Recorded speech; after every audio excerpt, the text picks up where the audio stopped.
Boom, we are live. Ladies and gentlemen, boys and girls, welcome to the Nolan Hawkeye Anthony YouTube channel. And I hope you guys are having a fantastic week, wherever you may be. And of course, however you may be listening. I am definitely going to be doing a position preview of each of the position groups for the Iowa Hawkeyes this season. I already somewhat did a quarterbacks preview, not somewhat. I really did a pretty solid preview of the quarterback position. And the next position that I have come to preview for you guys is the running back position.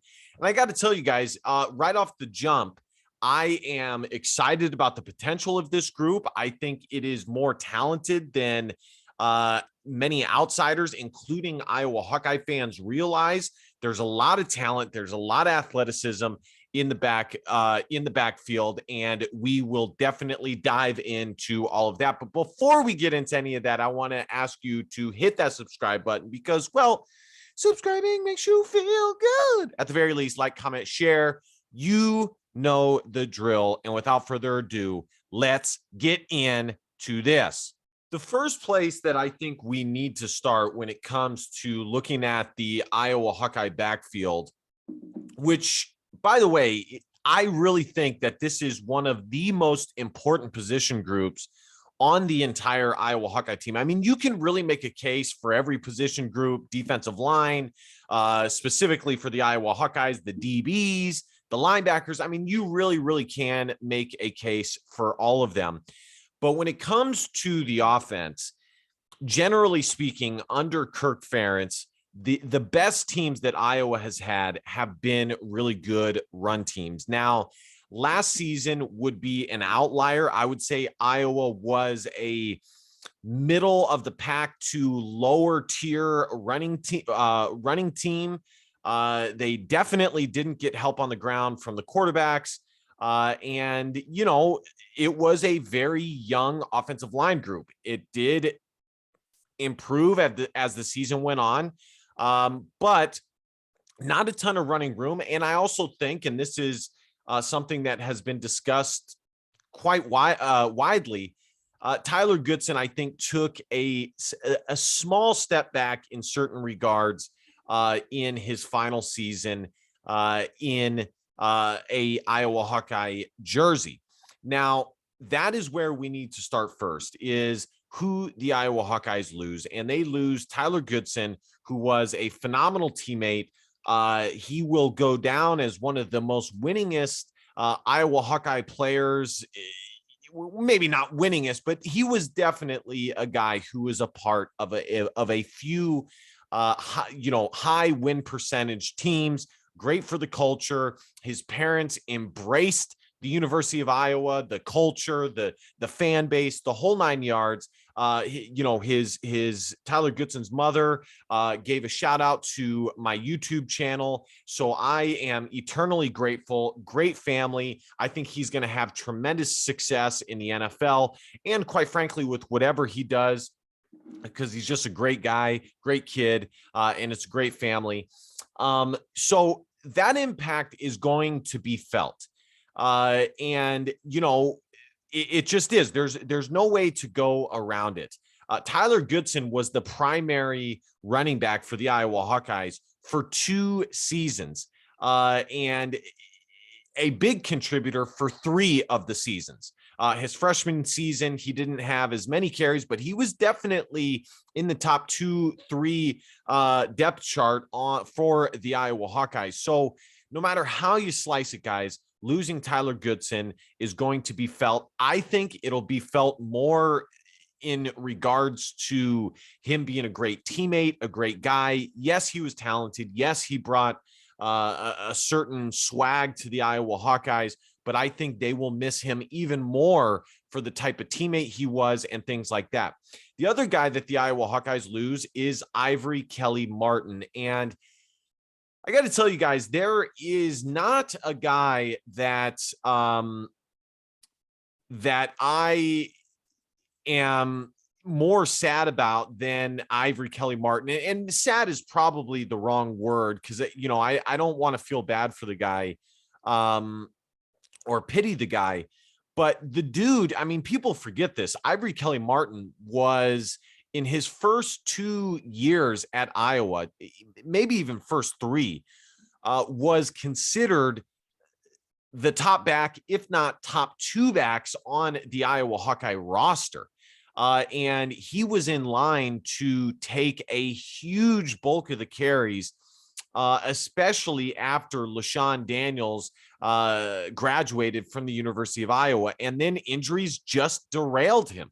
They just derailed his career, and he could never really get right. And to me, it's a sad, tragic story, because not only in and of itself, but because the guy stuck by Iowa, he stuck it out. He grinded it out. He was a great teammate. And it's just one of those, and he wasn't a victim or anything like that. He didn't decide to point a middle finger at the University of Iowa or anything like that. These things happen in sports, and I think Ivory Kelly Martin took that on the chin very well, and had a great attitude. He was also a great teammate. And me personally, for those of you who have been listening to me for a while, I used to say that I thought that Ivory Kelly Martin had a ton of potential, as he was a very explosive runner, and I still believe that.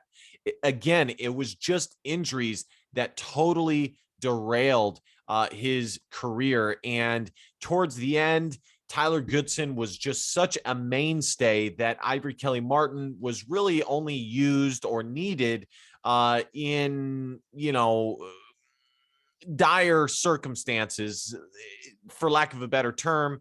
And then obviously Mekhi Sargent was there, and I don't think Mekhi Sargent was given the credit that he deserved. Obviously he made an NFL roster. So Ivory Kelly Martin was behind some talented backs. Mekhi Sargent in the NFL, Tyler Goodson, I think, is going to make an NFL roster.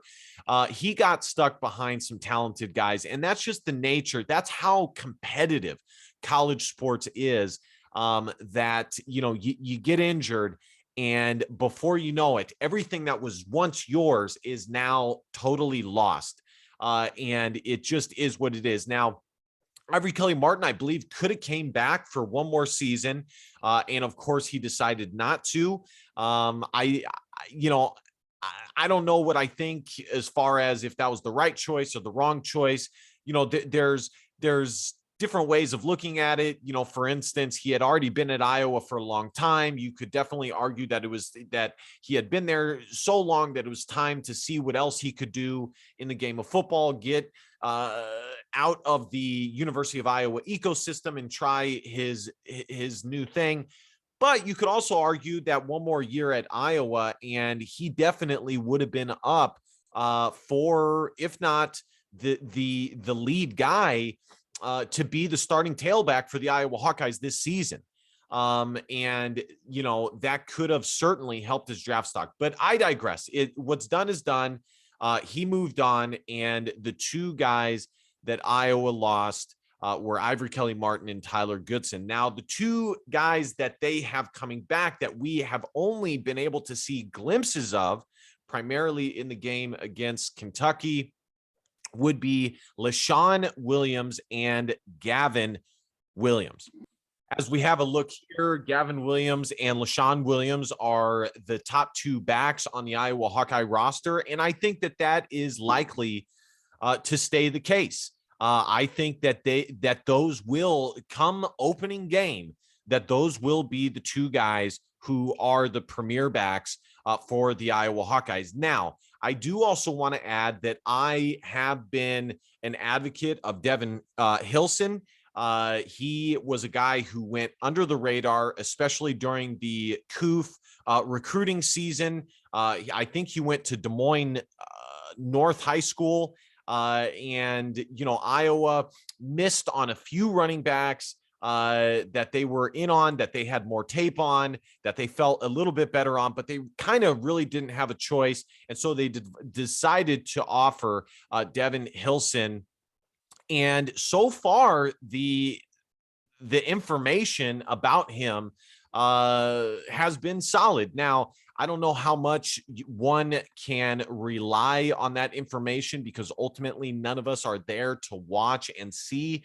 And unfortunately, he did not play in the open spring practice. And I was very much hoping that we would be able to see him, see his explosiveness and things like that. But I feel pretty safe saying that Gavin Williams, LaShawn Williams, and Devin Hilson will be the top three backs going into the opening game for the Iowa Hawkeyes.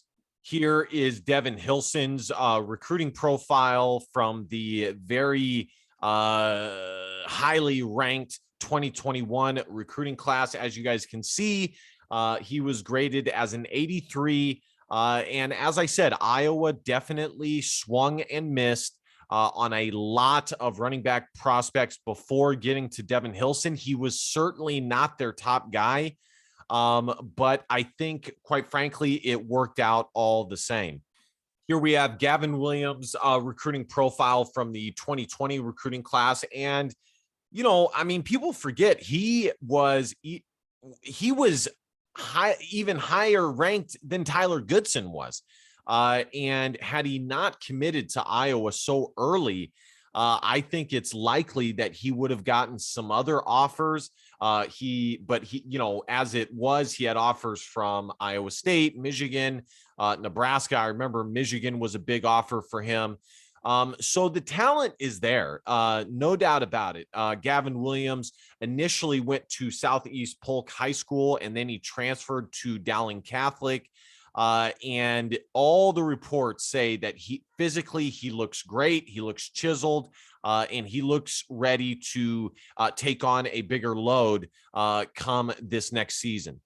And here we have LaShawn Williams, a little bit lower of a ranking, but still not bad. Still a top 20 player in the state of Illinois. Iowa has gone in that state for countless really, really good players. And again, the reports are looking great for him as well. Chiseled, ready to take on a bigger load during the season. Let's take a look at some of his offers. He had an offer from Cincy. That's a pretty good offer. Kansas State, decent offer.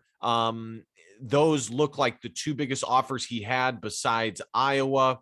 So there we have it. The last two guys that we have, and I guess I could preview some of the walk-on guys. But to be totally honest, I'm not going to go over them unless I thought that they had a legitimate shot at seeing some major reps during the season. And I just don't see that right now. I mean, quite frankly, one thing that Derek Foster did when he took over the running back position group at Iowa is he made sure that the cupboard was full. That was one problem that Iowa consistently kept running into, was a depleted running back room, whether it was because of transfers, legal issues, violations, DUIs, whatever it was.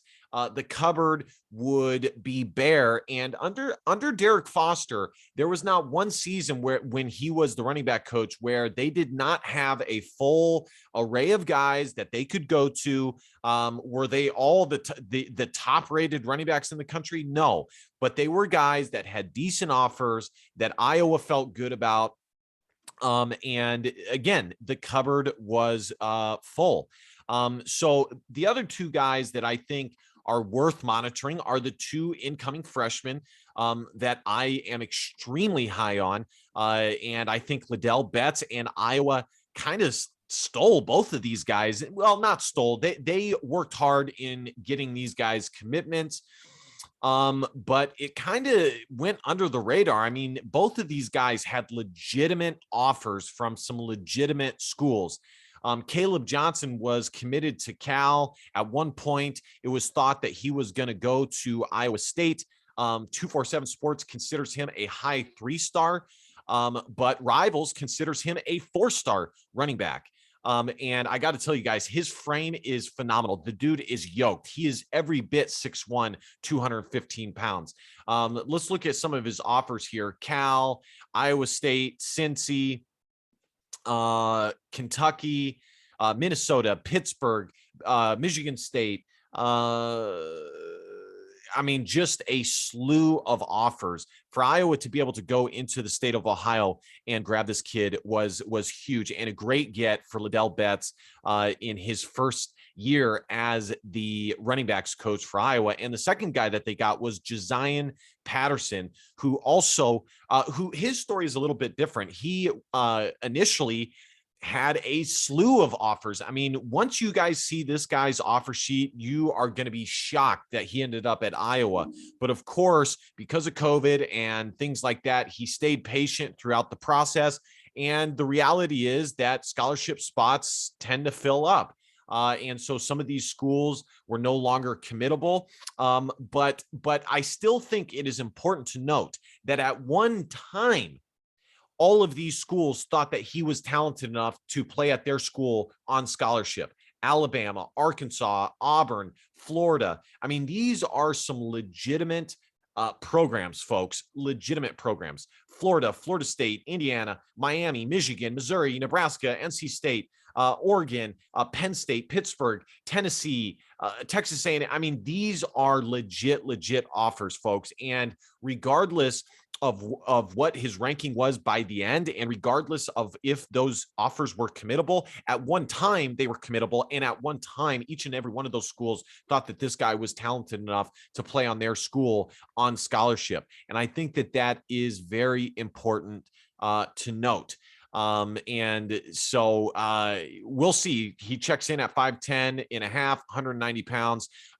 We will see when it comes to Josiah Patterson. My final thoughts on the running back position group are pretty straightforward. The top guys are definitely going to be Gavin Williams and LaShawn Williams. Those are going to be the top two guys.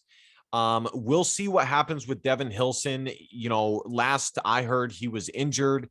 So we'll see what happens with his recovery. But I would say that he still is probably in the top 3 of the running backs in the room.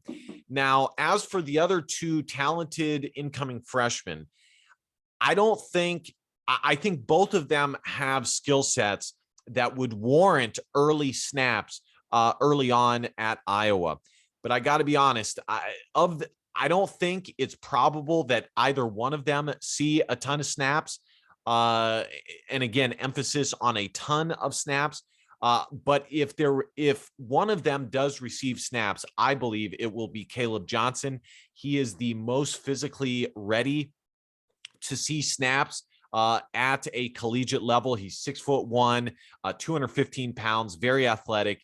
Again, do I think that's likely? Not necessarily. He may see some snaps, but that's about it.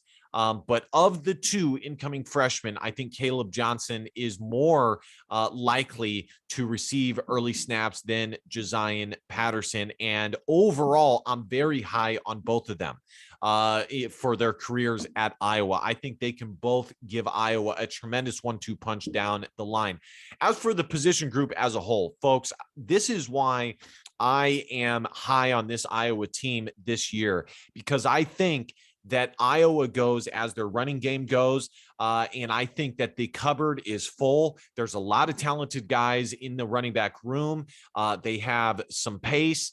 They have some bruisers. They have some guys that can move the chains and really wear down a defense. Of course, it'd be great if we got just average quarterback play out of any number of the quarterbacks that will play next season for the Iowa Hawkeyes. But as long as that running game is moving the chains, Iowa will be in tremendous shape. And I think no doubt that they have the talent to do so. What we saw from the top 2 guys, LaShawn and Gavin against Kentucky, an SEC level ball club, was very promising. And I think they will only get better as the season goes on. I think they have the the frame to go the distance and not get injured. And so I am very high on this running back room. I think it's even better than last year's running back room as a whole. Now, does this running back room have a clear top guy? I would say no. I don't think that this running back room has a clear top guy that we have seen in years past. But that's fine. We've seen in years past that it works better for Iowa when they have a committee approach. You know, there was the year when it was LaShawn, Akram, and Jordan Kenziri. It was LaShawn and Akram Wadley. You know, when Iowa has, you know, at least two guys that can get them a lot. Heck, that one year, guys, when it was Jordan Kenziri, Akram Wadley, and LaShawn Daniels, they even had another running back who went for 100 yards, I think twice. I'm blanking on his name. I think his name was Derek Mitchell. I mean, they were just running all over the place. And so the point is that when Iowa has a full cupboard, they can really get the train moving forward and really start wearing out some teams. And I think that that's exactly what they have going into this season. Do they have a workhorse? We'll see. Going into the season, the answer is no. But is it possible for them to end up having that as the season goes on? Sure. I think it's possible that LaShawn and or Gavin become the clear workhorse of this Iowa team. But I am more than fine with with 2, 3, even 4 capable running backs on this Iowa Hawkeye roster. All right, guys, thank you guys so much for listening. Let me know what you guys think of the running back position. Who do you guys think will start for the Iowa Hawkeyes and receive a bulk of the carries? I will be doing a position breakdown for nearly every position group